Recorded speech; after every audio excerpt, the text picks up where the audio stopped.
No, but Democrats perpetuate the welfare state. It's better if it's more advantageous for them. Can you begrudge them for that? It's not right, but it's true.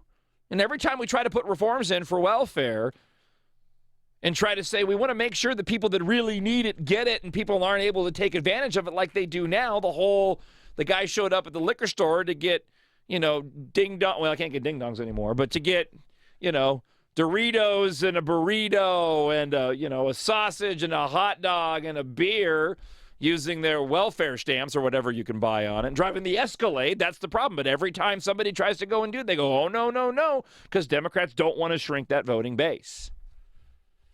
All right, let's go back to the phones. Let's talk with Chris. Good morning, Chris. Welcome to 104.1 The Truth. Hey, how you doing? Doing good.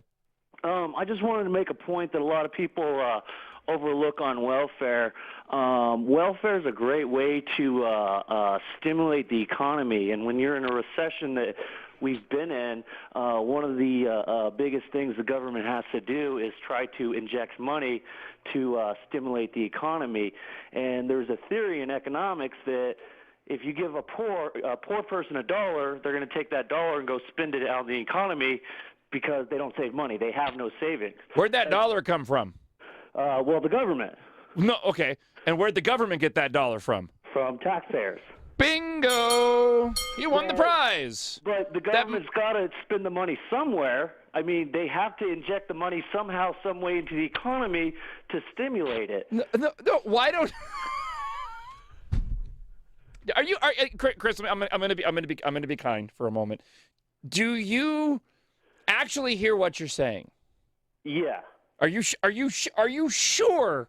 You actually hear what you're saying? If you look at the history of the United States, FDR, which led us through the Great Depression, one of the biggest things he did is he injected money into the economy to help stimulate it, i.e. the roads projects and these buildings that are still around today that were built with government money. Well, Chris, why do we stop here? Why do we stop at the levels we're at now? I mean, under your rationale, we should be taking more money from people and giving it to people that don't have money so that they can go and inject it into the economy. Under your rationale, we're not doing it enough. Well, when you take $1 and inject it in the economy, it there's another theory in economics. $1, it turns into this. One guy spends $1 here. The guy that makes that money takes that dollar, spends it to another guy, and so on.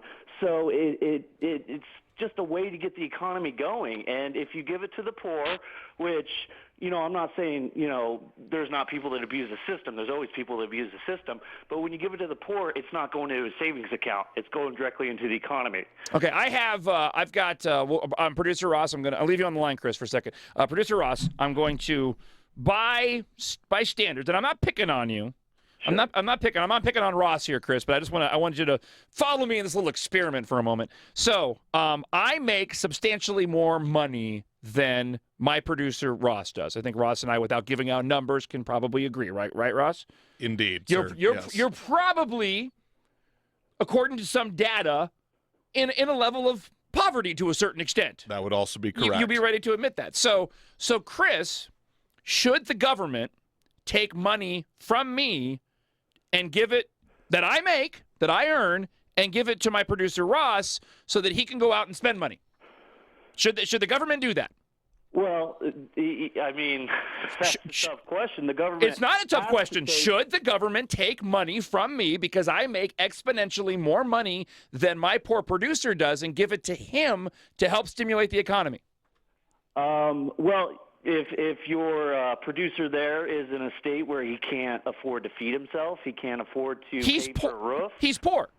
Well, if he's poor, I mean, we can't have people that are homeless and dying of hunger. I mean, well, but it's not just going. That money's not just going to those people. I'm asking you. Ross makes exponentially less money than me, and it's considered poor, whereas I'm considered middle class, and I make more money than he is. Does the government have a right to take money out of my pocket to give it to Ross to go and stimulate the economy by your standard?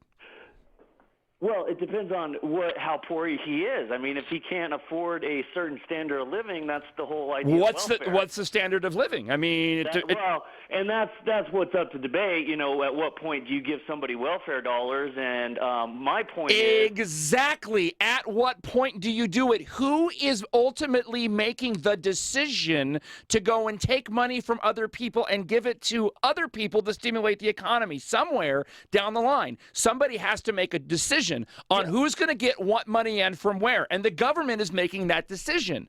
Yeah. If they take money out of my pocket and give it to Ross, guess what happens? I don't have that money to go and spend.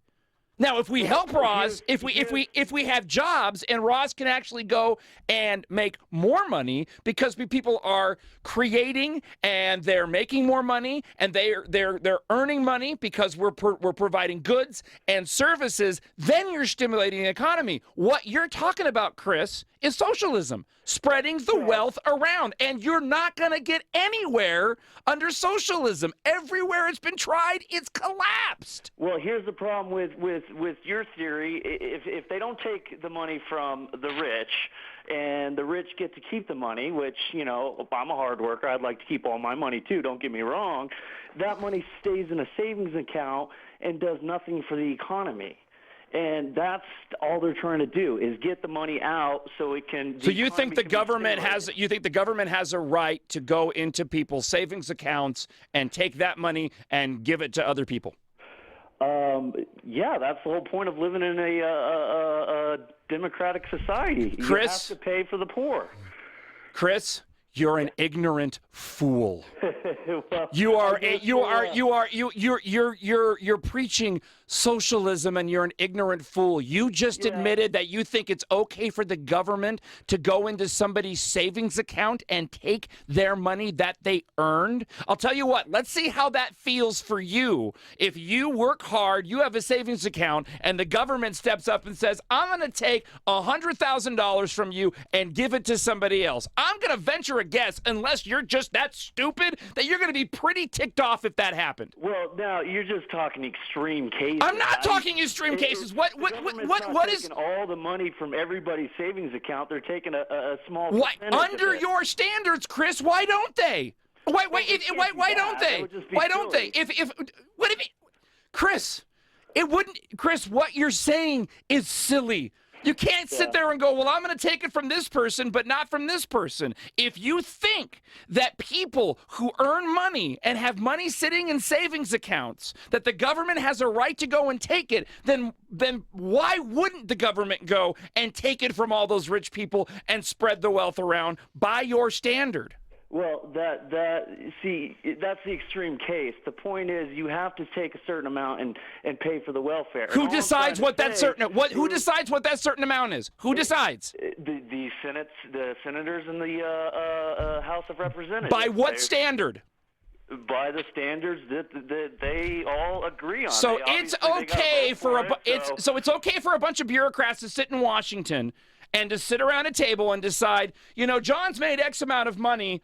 Let's go ahead and take X amount of dollars from his bank account because we all decided it was okay. You know, that's kind of like robbing somebody. That's kind of like a modern day government. That's what they do. And that's okay for you? And that's okay for you?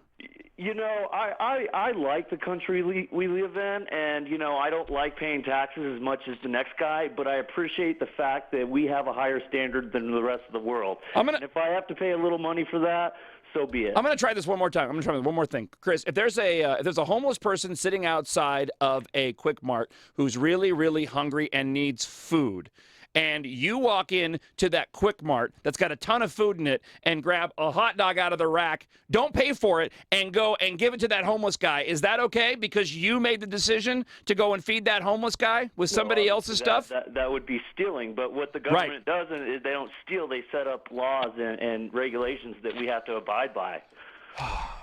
That's not stealing, that's living in the government. So. Wow. All right.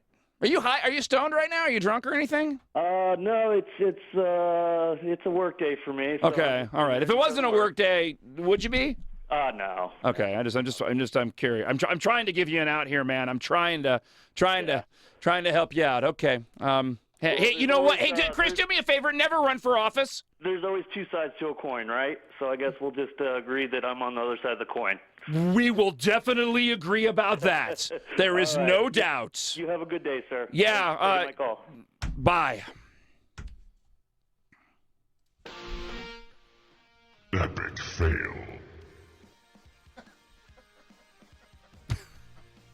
I laugh because I cannot cry. Although I might. It's the John Justice Show on 104.1 The Truth.